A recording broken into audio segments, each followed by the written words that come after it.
Dance is one of the universal human activities.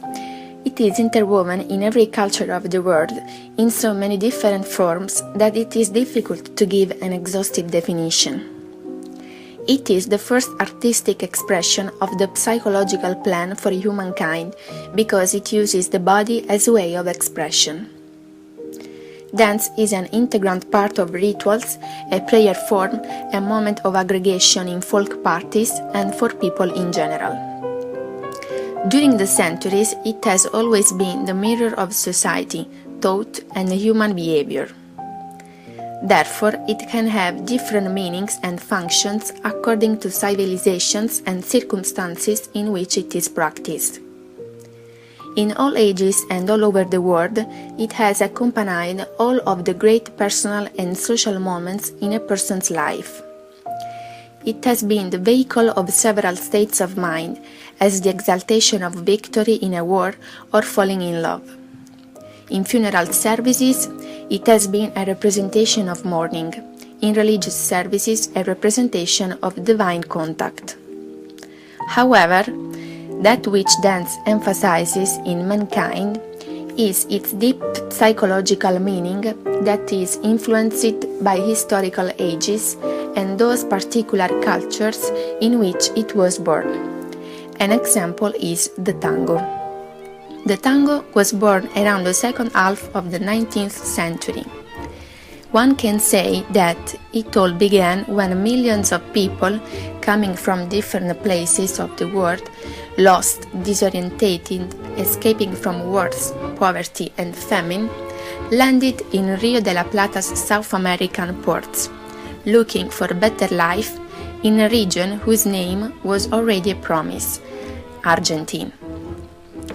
Just this shocking adventure defined two characteristic aspects of the new Argentinian, resentment and melancholy, to which you can also include homesickness. This new unknown world created in those people a sense of frustration, fear, loneliness, shock and anxiety. But together with these feelings, another need was born in this humanity. The need to communicate, integrate, create a new identity, and the need for a distraction and cheerful moment of peace. Therefore, it was the exile and the mix of cultures that created the tango. Around this union of cultures and emotions, there was a community that, until that moment, was just a mixed mass that will etch its identity in the body, where reality stops and is changed, hidden under the guise of a dance of poetry and melody. Similar to the tango's history is also the history that took to the birth of flamenco. The flamenco was born as a poetry and music. Later it became a dance. Its native land is Andalusia. The populations that left significant traces in the culture and traditions of Andalusia were the Arabs and the Hebrews, but with a slight gypsy appearance. The gypsies were a population of dancers and musicians. In the 16th and 17th centuries, it was forbidden them to partake in every kind of activity, except that of their role as farm laborers. But their vocation was dance, and they always practiced it. With time, they became the best interpreters of the local traditions. The flamenco was the artistic and poetic expression of this kind of community, where the marginalization involved a whole population in which some authorities promoted, through several laws, a further discrimination for the gypsies. In 1784 was given them the freedom of movement and most of all the freedom to practice music and dance completely. From that moment, the flamenco culture prevailed over other forms of artistic expression. Dance is the bonding agent of a wide state such as Africa. For the Africans, dance is prayer, seduction, passion, therapy, but also enjoyment, an enjoyment that, according to them, you can practice everywhere. The main African dance characteristic is that you dance barefoot to have a more direct contact with the earth, the most fundamental natural element for the Africans. For them, dancing is just like talking, and each dance step is a word used to start a speech. Eastern dance is a dance native to the Middle East and Arabian regions, practiced most of all by women because it completely expresses femininity, vitality and sensuality. It can trace its origins to the ritualistic religious purposes of the pre-Islamic period, during which prayers were said and the fertility of both the earth and women were invoked. Some people think that it was born as dance of fertility. Also, the act of sex and the ability to procreate were represented within this dance, with movements of the pelvis that was rotated, swung and shaken. All the way from South America to Andalusia to Africa and the Orient, we arrive in Italy, specifically in our very own Apulia, to highlight how the liberating aspect of dance, in this case the taranta, has affected even the people of our land, especially in Salento. The bite of a tarantula causes, according to the popular belief, a strong state of pain, from which you can free temporarily thanks to a therapeutic practice based on music and dance. According to the tradition, when the nature of the situation has been understood, a small orchestra is called, which starts a series of musical tunes, a proper exploration to understand which tune would revive the beaten person. Sometimes the rhythm is crazy like that of the pizzica, and so the person rises and dances for a long time in an incoherent manner, even for many hours and days. Complex psychomotor activity, elegant social ritual and elaborate aesthetic expression, and the importance of male-female relationship are all part of this so-called ballroom dancing.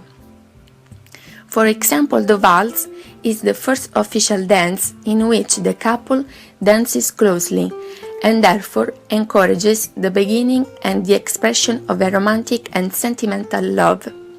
And it is also the expression of feminine subordination to the man. The waltz is the pragmatic expression of women's condition in the 19th century, of dependence and lack of self-determination. The tango is a different story. Here we observe how, through complex and fascinating figures, in this dance is represented the narration of a dominating man and of a woman who is victim of his imposition, but at the same time is seductive and finally vindictive, actually able to deviously handle the relationship, turning it secretly to her advantage. Another different case are the Afro-Cuban dances. They show the same decisional male power, but at the same time they offer the woman a larger visibility and freedom. In fact, dancing detached from the male body, that acts as a ring, the woman has, in this case, a much wider space in which to express herself. What we can surely affirm is that, apart from the several meanings, dance is an activity that, on one hand, makes us feel in contact with our cultural origins. On the other hand, it has characteristics that develop many psychological aspects. Just thinking that people that until a few minutes before we were perfect strangers, now they look at each other, introduce themselves, hold each other and even hug.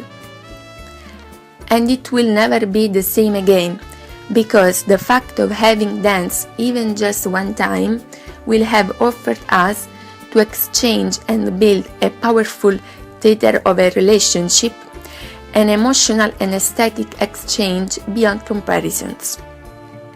In fact, the physical proximity that the dancing couple requires, the distribution of tasks between who leads and who is led, the ritual before the dance starts, the request and inviting glances, the invitation by the man and the acceptance or declination of the woman, are all aspects that inevitably reminds us of the problem of gender identity and sexual roles.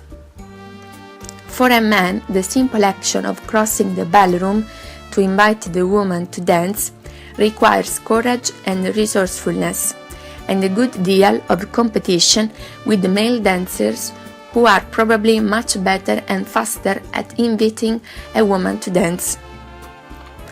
For the woman, instead, the difficulty lies in waiting for the invitations, in managing the anxiety or the feeling of being neglected, or finding the right manners and attitudes to communicate her dancing availability.